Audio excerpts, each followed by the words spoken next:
A PEC da reforma tributária foi finalmente aprovada em 2 turnos pelo Senado Federal e agora retorna à Câmara dos Deputados para apreciação das alterações no texto.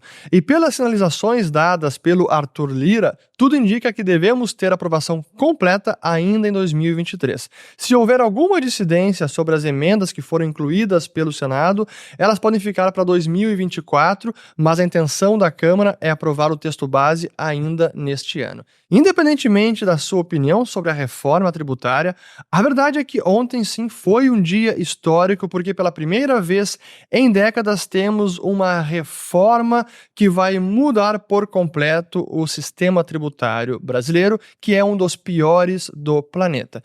E eu quero trazer nesse vídeo algumas informações sobre o que foi alterado pelo Senado, quais são os próximos passos, o que resta de preocupação ou risco nessa reforma e também avaliar se o saldo final é positivo ou negativo, quais são os pontos de benefício, o que está realmente melhorando na reforma que foi aprovada ontem pelo Senado.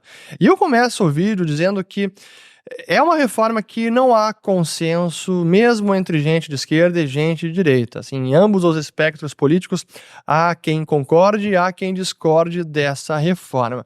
E para mim não importa quem esteja aprovando a reforma ou qual o governo que está agora na administração e que está aprovando a reforma. Eu digo isso porque eu vejo muitos liberais, pessoal de direita, conservadores, já rejeitando a reforma automaticamente porque ela está sendo aprovada num governo de esquerda.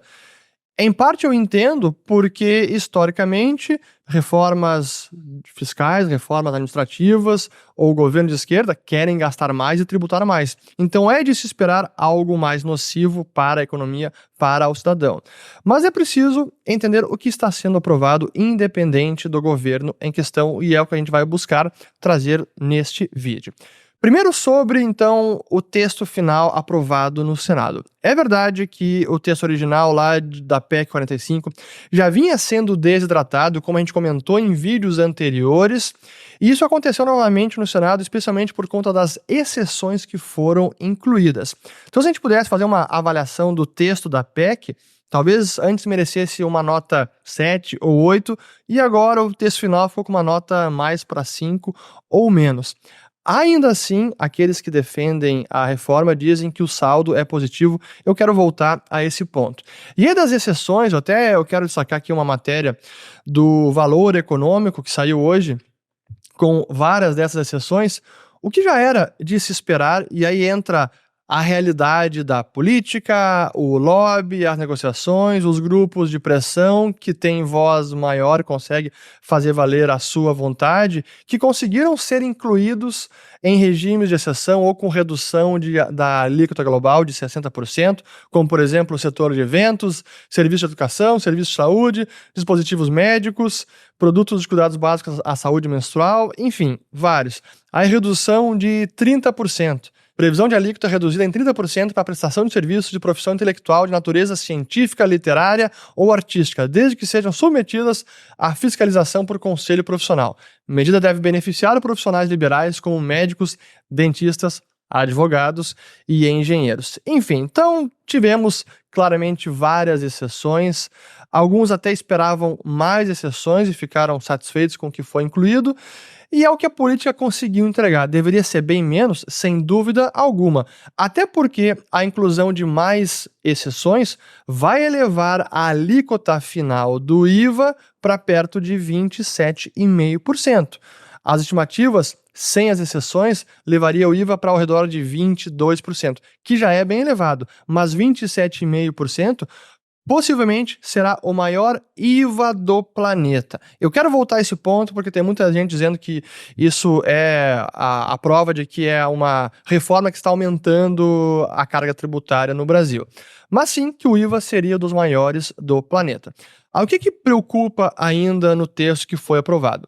Primeiro, o que vai ser definido em leis complementares que só vai acontecer em 2024? Para muita gente, aqueles mais receosos, essa será a real reforma tributária, quando os detalhamentos da PEC forem estabelecidos em leis complementares no ano que vem. Por exemplo, as próprias alíquotas. Então, tem incertezas ainda no ar e nós apenas saberemos os detalhes no ano que vem. Essa é uma incerteza e é um risco do que pode ser alterado.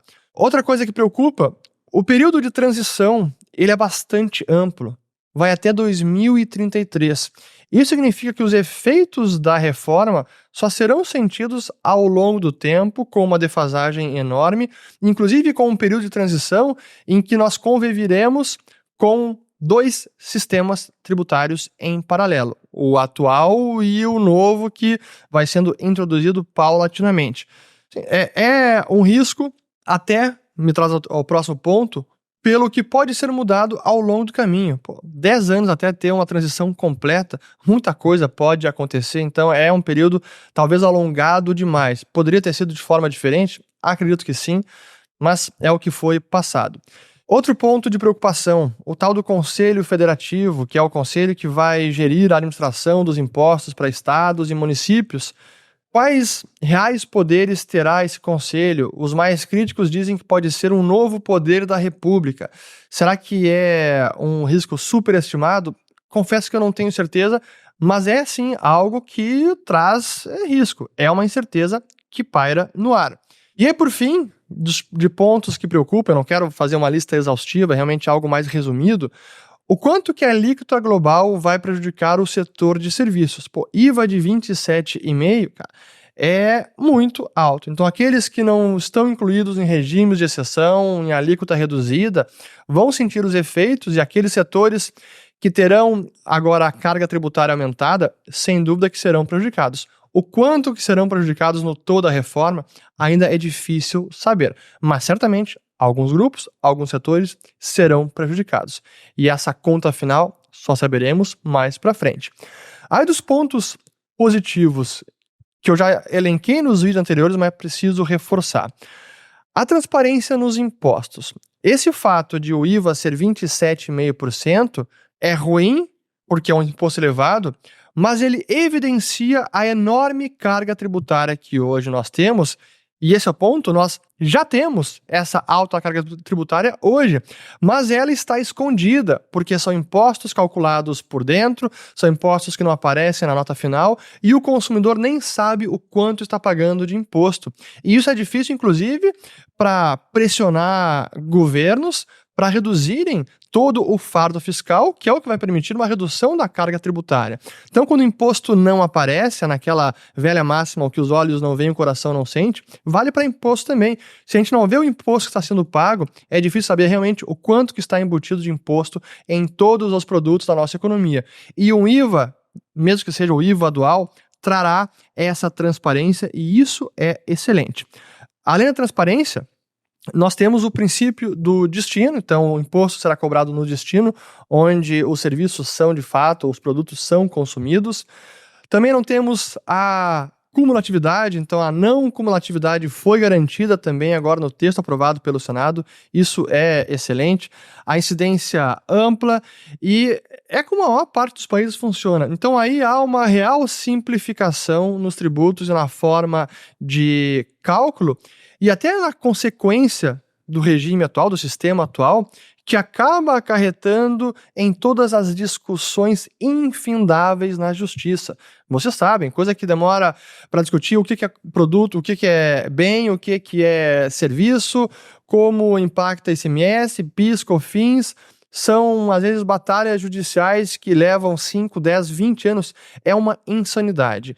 E essa simplificação vai eliminar a maior parte da judicialização dos impostos. Isso também é excelente. E talvez muitos críticos da reforma estejam subestimando essa melhoria e, no todo, concluem que é uma reforma negativa. Eu não sou especialista tributário, eu confesso que ainda não tenho a minha avaliação final definitiva, tenho lido, tenho buscado me inteirar, conversando com quem apoia, conversando com quem critica, e não tenho ainda a minha conclusão final. Mas esses pontos positivos merecem ser mencionados e talvez muitos subestimem o quanto que isso vai melhorar na economia, a transparência, não cumulatividade, princípio do destino e acabar com essas discussões judiciais que não têm fim. Bom, para a gente já encerrar, assim, é a reforma ideal? Não.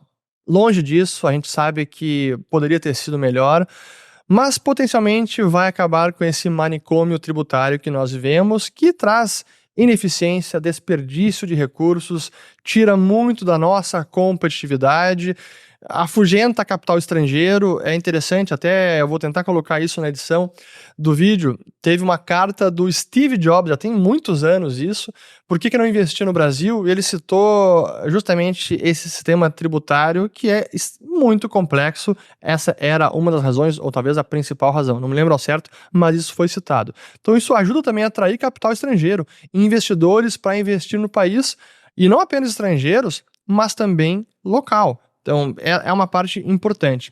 Será que as incertezas e os pontos de preocupação vão neutralizar os avanços da reforma, gerando um sistema tributário tão ruim ou até pior quanto o que temos hoje? Ou será que o saldo final vai ser positivo? A verdade é que hoje a gente não pode afirmar categoricamente. É preciso esperar e só o tempo vai dizer. Mas a lição disso tudo é que uma reforma tributária, uma reforma administrativa ou uma reforma fiscal, ela será tão boa quanto as ideias dominantes na nossa economia. Porque, em última instância, é disso que depende. Se as ideias que estão prevalecendo defendem mais gasto público, Estado como protagonista, o que teremos é um marco fiscal mais gastador e uma reforma tributária que vai permitir uma carga tributária ainda mais elevada.